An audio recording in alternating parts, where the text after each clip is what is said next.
empoisonnés dans le désert de Gobi. Les enfants se réveillent sous le même soleil. Si t'as dans ton cartable un océan de sable, un zoo qui sommeille des couleurs en bouteille. Montre-moi ton école à l'autre bout du monde. Élèves trapézistes, pêcheurs ou guitaristes, la vie n'est pas pareille sous le même soleil.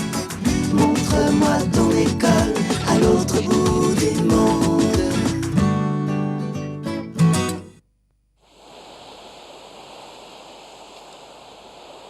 Je m'appelle Sanders, j'ai 11 ans et je vis à Pondichéry, au sud de l'Inde.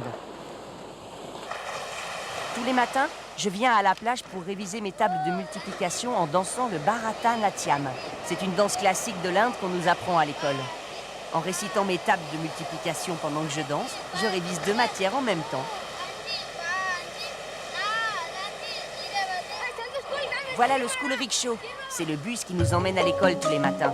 Il ne faut pas le rater car il ne passe qu'une fois.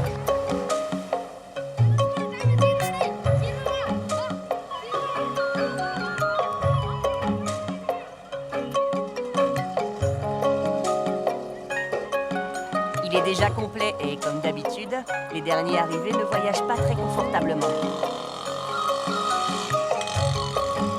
Pour aller à l'école, nous longeons l'ancien quartier français. Aujourd'hui, Pondichéry n'est plus un comptoir français, mais il reste plusieurs noms de rues qui datent de cette époque.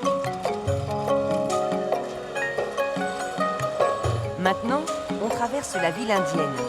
Il y a souvent beaucoup d'encombrements ici. Et pour pouvoir passer, le chauffeur est parfois obligé de monter sur le trottoir. Et voilà, je suis arrivée à l'école.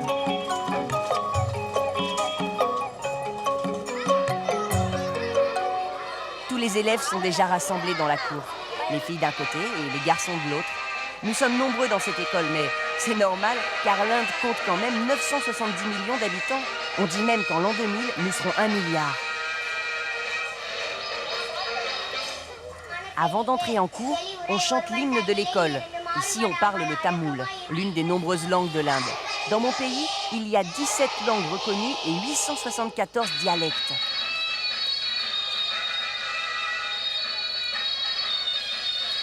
Le port de l'uniforme est obligatoire. Chemise blanche, jupe pour les filles et bermuda pour les garçons.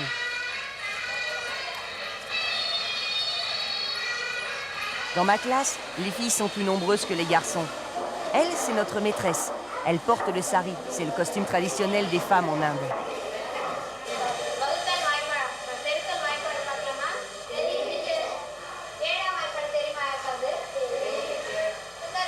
La maîtresse me demande de passer au tableau pour réciter mes tables de multiplication. Aïe, j'ai un trou. Je suis sûre qu'en dansant, ça va me revenir.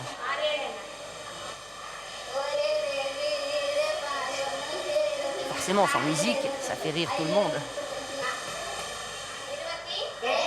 Mais au moins, j'ai réussi.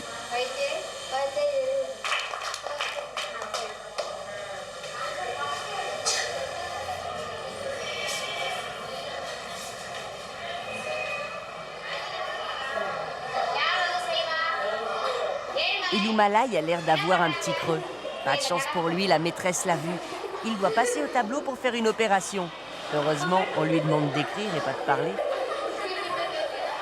Il a intérêt à réussir son opération s'il ne veut pas avoir un coup de bâton. Le pauvre, il n'y arrive pas. Et c'est moi qui suis appelée en renfort pour terminer à sa place.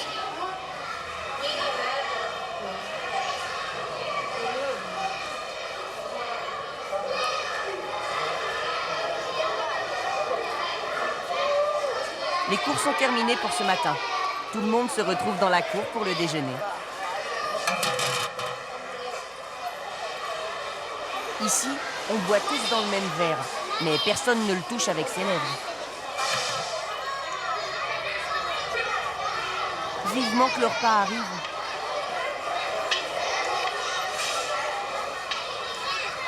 Ah, voici enfin la cantine ambulante.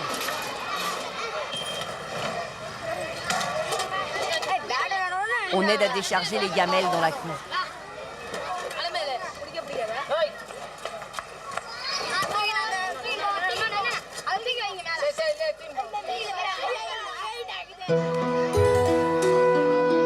On nous sert tous les jours la même chose au menu. avec une sauce curry bien épicée.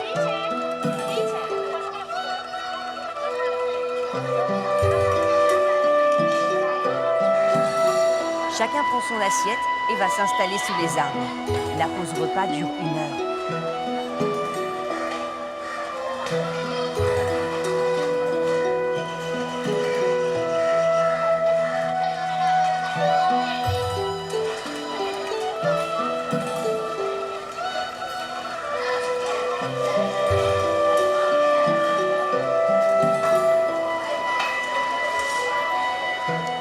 C'est pas très pratique de boire dans son assiette, mais avec un peu d'entraînement, on y arrive. Après les cours, Illumalai me propose de l'accompagner pour une balade.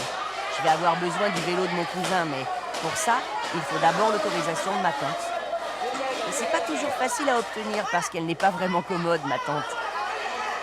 Aujourd'hui, j'ai de la chance, elle accepte. Mais il faut maintenant que je récupère les clés du vélo. Mon cousin, qui vend des livres et des cahiers au-dessus du marché aux poissons, adore me taquiner.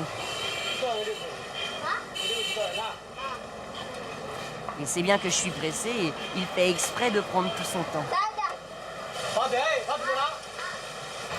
Ça y est, j'ai enfin les clés du vélo. Heureusement que je sais où il gare le sien, car ils sont tous identiques.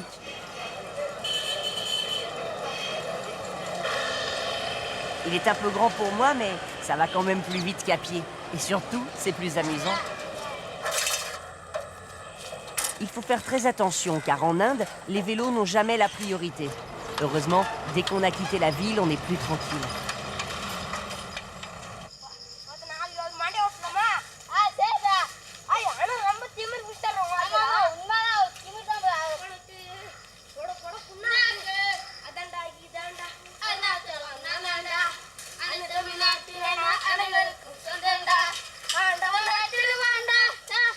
Comme moi, Illumalai a un vélo trop grand, mais on a la technique. On sait comment pédaler sans se casser la figure. Ça fait parfois un peu mal aux jambes, mais ça muscle les cuisses. Avant de rentrer dîner à la maison, on se donne rendez-vous plus tard pour aller ensemble à la fête.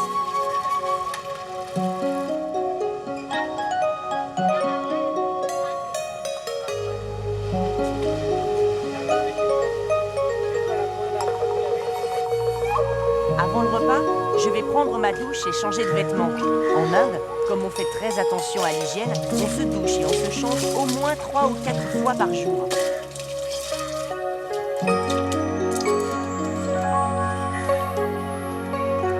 Et voilà, je suis tout beau, tout propre.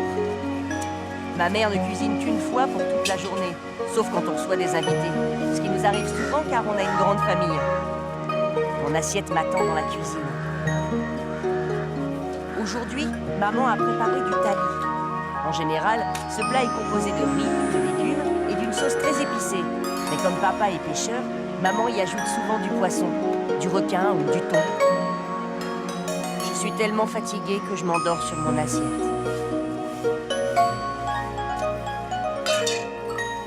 Je n'ai même pas la force de me rincer la main droite comme le veut la tradition. Heureusement, maman est là.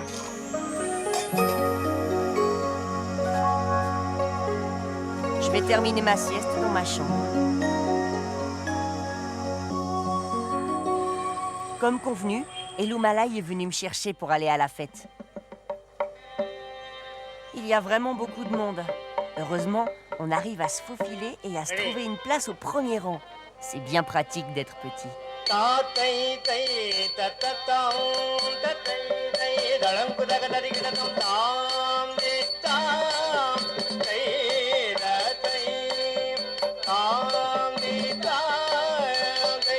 Autrefois, cette danse traditionnelle se pratiquait dans les temples du sud de l'Inde.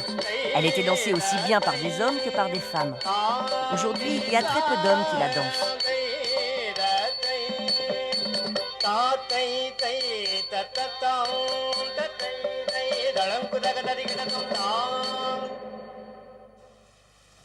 Tous les matins, ma sœur dessine un mandala devant la porte de la maison. Le mandala, c'est le symbole de l'univers dans l'art hindou. On le dessine devant les maisons pour éloigner les mauvais esprits et montrer que la maison est accueillante et propre. La propreté est vraiment quelque chose de très important pour les hindous. Avant de prendre le school rickshaw, j'apporte le petit déjeuner à mon père sur la plage.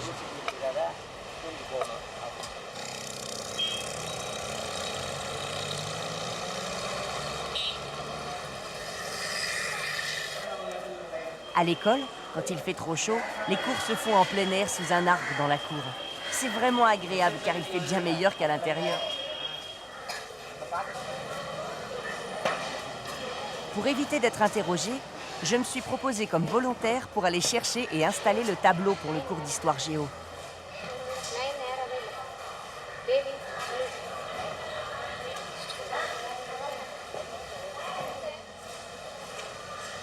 Pas de chance, j'ai à peine le temps de m'asseoir que déjà la maîtresse me fait venir au tableau pour dessiner la carte de l'Inde. Une fois que j'ai fini de la tracer, la maîtresse vient dessiner les frontières actuelles du pays avec le Bangladesh à l'est et le Pakistan à l'ouest.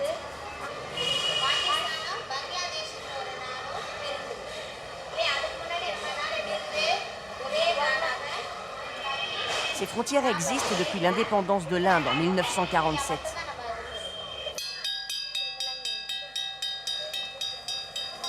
Le cours est terminé.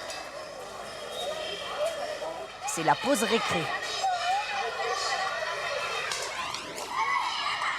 On improvise une partie de cricket avec les moyens du bord. Ce sont les Anglais qui ont introduit le cricket dans mon pays. Et aujourd'hui, nous, les Indiens et nos voisins les Pakistanais, faisons partie des meilleures équipes du monde.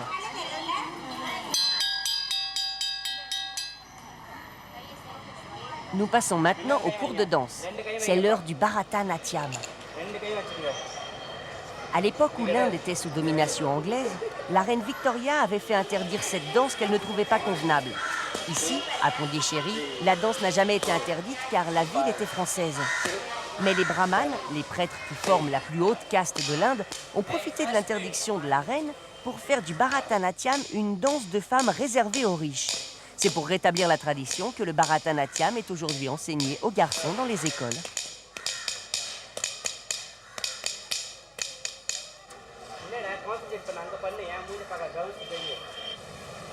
La population indienne est composée de 72% d'Aryas et de 25% de Dravidiens. Les Aryas ont la peau blanche et les Dravidiens la peau sombre.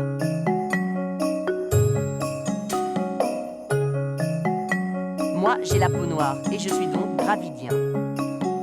On sait très peu de choses des Dravidiens. Leur origine est un mystère. Personne ne sait vraiment d'où on vient.